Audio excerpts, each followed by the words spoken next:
እስቲ አሁን በህይወታችሁ ውስጥ በጣም ቅርብ ስለሆኑ ሰዎች አስቡ። አብሯችሁ ስለሚኖሩ ሰዎች፣ ስለ ጓደኞቻችሁ፣ ምናልባትም የቤተሰባችሁ አባል ጭምር ሊሆን ይችላል። ታዲያ ራሳችሁን በእውነት ይህንን ጥያቄ ጠይቁት። በእነዚህ ሁሉ ሰዎች ዙሪያ ስትሆኑ ሙሉ በሙሉ ደህንነት ይሰማችኋል ወይስ በመሃላቸው ጉልበታችሁን የሚጨርስ ግራ የሚያጋባችሁ ወይም ትንሽነት እንዲሰማችሁ የሚያደርግ ቢያንስ አንድ ሰው አለ? ብዙዎቻችን ልንቀበለው የማንፈልገው አንድ እውነት አለ። የሚጎዱን ሰዎች በግልጽ እኛን ለመጉዳት የሚነግሩን ሰዎች ላይሆኑ ይችላሉ። ጉዳት የሚያደርሱብን ሰዎች በጩኸት የሚናገሩት፣ ዕቃ የሚሰብሩት ወይም በግልጽ የሚያስፈራሩን ሰዎች አይደሉም። ትልቁን ጥፋት የሚያደርሱብን ሰዎች ሞቅ ባለ ፈገግታ፣ በደግነት በተሞሉ ቃላትና ልዩ እንደሆናችሁ እንዲሰማችሁ ማድረግን ምክንያት በማድረግ ይመጣሉ። ከነሱ ጋር ሆናችሁ ውስጣችሁ ቀስ በቀስ እየፈረሰ እንደሆነ እስክታውቁ ድረስ ሁኔታው ይከሰታል። የታወቀ የስነ ልቦና ባለሙያ የነበረው ካርል ዩንግ እድሜውን ያሳለፈው ይህንን በማጥናት ነበር። ሰዎች ራሳቸውን ከሚያቀርቡበት ማንነት ባሻገር በውስጣቸው የደበቁትን እውነተኛ ገጽታ ለመረዳት ጥልቅ ምርምር አድርጓል። ይህንን የተደበቀ ማንነት ሻዶው ብለው ይጠራዋል። በአንድ ነገር ላይ ጥርጥር አልነበረውም። በጣም አደገኛዎቹ ሰዎች አደገኛ መሆናቸውን የምታውቋቸው ሰዎች አይደሉም። እነዚህ ሰዎች ሌሎችን የመቆጣጠር ፍላጎታቸውን በጣም ከመደበቃቸው የተነሳ የእውነት እናንተን እየረዱ እየወደዱና እየደገፉ እንደሆነ አድርገው ያምናሉ። አደጋው ያለው ስለራሳቸው በሚያምኑት ነገርና በእናንተ ላይ ያደረሱ ባለው ጥፋት መካከል ያለው ክፍተት ላይ ነው።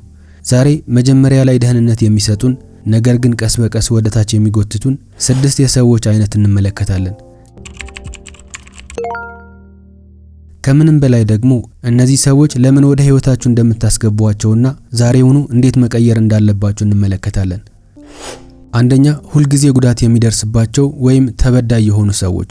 በየትኛውም ስብስብ ውስጥ፣ በስራ ቦታ፣ በቤተሰብ ወይም በጓደኞች መሃል አንድ በተመሳሳይ ሁኔታ የሚገኝ ሰው አይጠፋም። ህይወት ሁልጊዜ ይመሰቃቀልባቸዋል። የሆነ ነገር ሁልጊዜ ይበላሻል። ቢሆንም የነሱ ህይወት መበላሸት ጥፋቱ የሌላ ሰው ነው። ለምሳሌ አለቃቸው ይጠላቸዋል፣ የትዳር አጋራቸው አይረዳቸውም፣ ቤተሰቦቻቸው አበላሽተዋቸዋል፣ ጓደኞቻቸው ጥለዋቸዋል። ለእያንዳንዱ ቁስል የራሱ የሆነ ታሪክ አላቸው።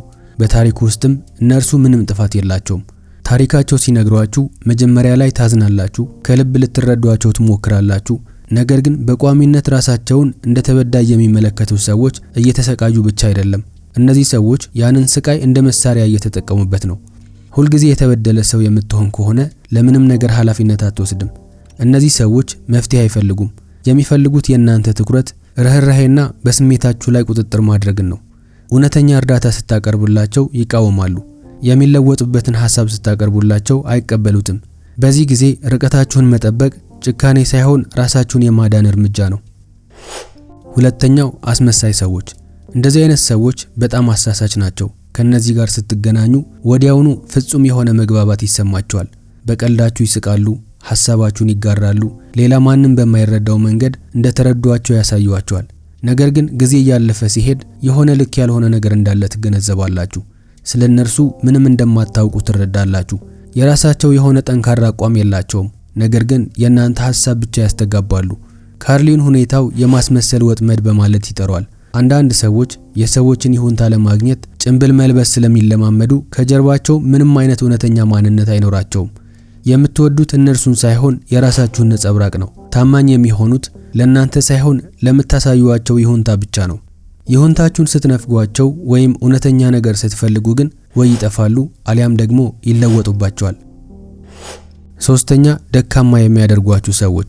እነዚህ ሰዎች እየደገፏችሁ እንደሆነ ስለሚያስቡ በጣም አደገኛ ሰዎች ናቸው። ነገር ግን ሁልጊዜ በራስ መተማመናችሁን ቀስ በቀስ ይሸረሽራሉ። አዲስ ሐሳብ ስታመጡ በስጋት ይመልሱላችኋል።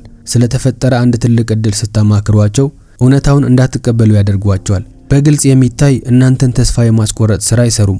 ነገር ግን ከነርሱ ጋር ባወራችሁ ቁጥር በራሳችሁ ላይ ጥርጣሬ ያድርባችኋል። ካርል ዩንግ ሁኔታውን የረዳት የተደበቀ ጥላ በማለት ይገልጿል። ደካማ የሚያደርጓችሁ ስለሚጠሏችሁ አይደለም፣ የእናንተ ማደግ ስለሚያስፈራቸው ብቻ ነው። ምክንያቱም ስኬታችሁ ተፈላጊነታቸውን እንዲያበቃ ምክንያት እንደሚሆን ያስባሉ። እነዚህ ሰዎች ፍርሃታቸውን እንደ ጥበብ፣ በራስ መተማመን ማጣታቸውን ደግሞ እንደ ጥንቃቄ አድርገው ያቀርቡታል። ከሰው ጋር ካወራችሁ በኋላ ሁልጊዜ የመዳከም ስሜት የሚሰማችሁ ከሆነ ያ ድጋፍ ሳይሆን ሞራላችሁን መሸርሸር ነው። አራተኛ፣ በድብቅ እናንተን የሚፎካከሩ ሰዎች። እንደዚህ አይነት ሰው ሲታይ ስኬታችሁን የሚያከብር ይመስላል። ነገር ግን ሁልጊዜ የሆነ የጥርጣሬ ስሜት ይፈጥራል። ደስታቸው የዘገየና ፈገግታቸው የጠነከረ ነው። እናም ወሬውን ወዲያውኑ ወደ ራሳቸው ስኬት ያዞራሉ። ሐሳባችሁን ይኮርጃሉ። ውስጡ ሌላ ትርጉም ያዘለ ሙገሳ ይሰጧቸዋል። በተጨማሪም በስውር ይፎካከሯቸዋል። ስትወድቁ ካጠገባችሁ ናቸው፣ ሲሳካላችሁ ግን ይርቃሉ። ሁኔታው የሚፈጠረው ሳይገባቸው ከሚሰማቸው የበታችነት ስሜት የተነሳ ነው። ጓደኝነት ውድድር መሆን የለበትም። አንድ ሰው ከስኬታችሁ ይልቅ ውድቀታችሁን የሚያስደስተው ከሆነ ከመጀመሪያም ከናንተ ጋር አልነበረም ማለት ነው። አምስተኛ መንፈሳዊ ናርሲሲስቶች። እነዚህ ከእድገትና ራስን ከማወቅ ጀርባ የሚደበቁ ናቸው። ከስነ ልቦና፣ ከስሜታዊ ብስለትና ፈውስ ጋር የተያያዙ ነገሮችን ያወራሉ። የተረጋጉ፣ ያደጉና በጥልቀት አስተዋይ ይመስላሉ። ነገር ግን ሁልጊዜ በክፍል ውስጥ ካሉ ሰዎች ሁሉ የላቁ ናቸው። ሐሳባቸውን ከተቃወማችሁ እናንተን አይመለከቱም። ይልቁንም ችግራችሁን ይተነትናሉ። ስሜታችሁ ያልተፈወሰ ቁስል ይሆናል። አመለካከታችሁ ያልተፈታ ችግራችሁ ተደርጎ ይወሰዳል። ካርል ዩንግ ሁኔታው የኢጎ መነፋት በማለት ይጠራዋል። የእናንተን የማደግ ፍላጎት በራሳችሁ ላይ በመጠቀም ራሳቸውን እንደ መምህር እናንተን ደግሞ እንደ ተማሪ ያደርጓቸዋል። እውነተኛ እድገት አቅም ይሰጣል እንጂ ጥገኛ አያደርግም።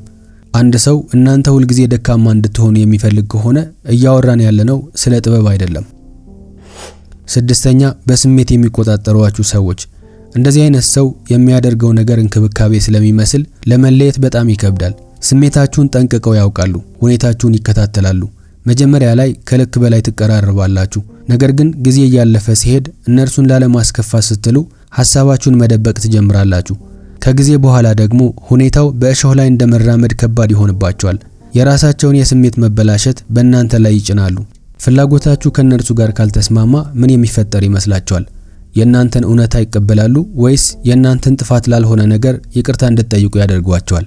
የሌላ ሰውን ስሜታዊ ዓለም የራሳችሁን የሰላም ዋጋ በመክፈል ማስተናገድ ፍቅር ሳይሆን ባርነት ነው።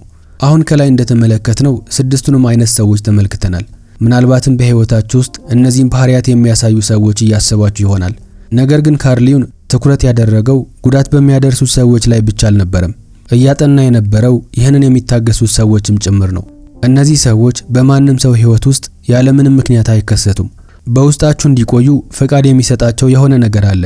ጉልበታችሁን የሚጨርሱ ሰዎች ህይወታችሁ ውስጥ የምታስገቡ ከሆነ ራሳችሁን መጠየቅ አለባችሁ። ምናልባትም ዋጋችሁ የሚለካው ሰዎችን በመርዳት እንደሆነ ታስቡ ይሆናል።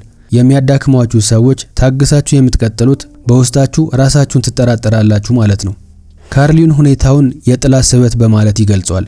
በራሳችሁ ውስጥ ያልተጋፈጣችሁትን ነገር ወደ ውጭ ትስባላችሁ። ይህ ደግሞ ራሳችሁን የምታገኙበት ካርታ ነው። አሁን ጥያቄው ታዲያ ይህንን እንዴት መቀየር ይቻላል የሚለው ነው። አሁን ደግሞ እንደ መፍትሄ የተቀመጡ 4 ነጥቦችን እነግራችኋለሁ። አንደኛው ያሏችሁ ግንኙነቶች በታማኝነት መርምሯቸው። ከማን ጋር ስትሆኑ የተረጋጋ ስሜት እንደሚሰማችሁ ማወቅ አለባችሁ። ሁለተኛው ስሜታችሁን እመኑት። ምቾት ማጣት የሚሰማችሁ ከሆነ ጥርጣሬ ሳይሆን ንቃት ነው። ሶስተኛው ድንበር ማበጀትን ተለማመዱ። ቁጣ ርቀትን መፍጠርና አይሆንም ማለት ጉድለቶች አይደሉም፣ ራሳችሁን የምትከላከሉባቸው መንገዶች ናቸው። አራተኛው እናንተን ለመረዳት ፍላጎት ለሌላቸው ሰዎች ራሳችሁን ማስረዳት አቁሙ። የሚያከብሯችሁ ሰዎች ለምንም ነገር ማብራሪያ አይጠይቋችሁም። ራሳችሁን በተረዳችሁ ቁጥር እነዚህ ሰዎች በእናንተ ላይ ያላቸው ኃይል እየቀነሰ ይመጣል። ከዚህ በፊት ቀስ በቀስ እናንተን ለማጥመድ ሲያቅዱ የነበሩ ሰዎች ወደ ህይወታችሁ በራፍ እንኳን መድረስ አይችሉም። ማድረግ ያለባችሁ ማንም ሰው ማንነታችሁን ሊገልጸው በማይችለው ደረጃ ራሳችሁን ማወቅና የሚቀርቧችሁ ሰዎች የእውነት ደህንነት እንደሚሰጧችሁ ማረጋገጥ ነው። ቪዲዮን ከተመቻችሁ ላይክ ማድረግ እንዳትረሱ። ተመሳሳይ ይዘት ያላቸው የሳይኮሎጂ እይታዎችንና ጠቃሚ የህይወት ትምህርቶችን መከታተል ከፈለጋችሁ ደግሞ ቻናሉን ሰብስክራይብ ማድረግ እንዳትረሱ። በሌላ ቪዲዮ እስክንገናኝ በያላችሁበት ሰላማችሁ ይብዛ። ባይ ባይ።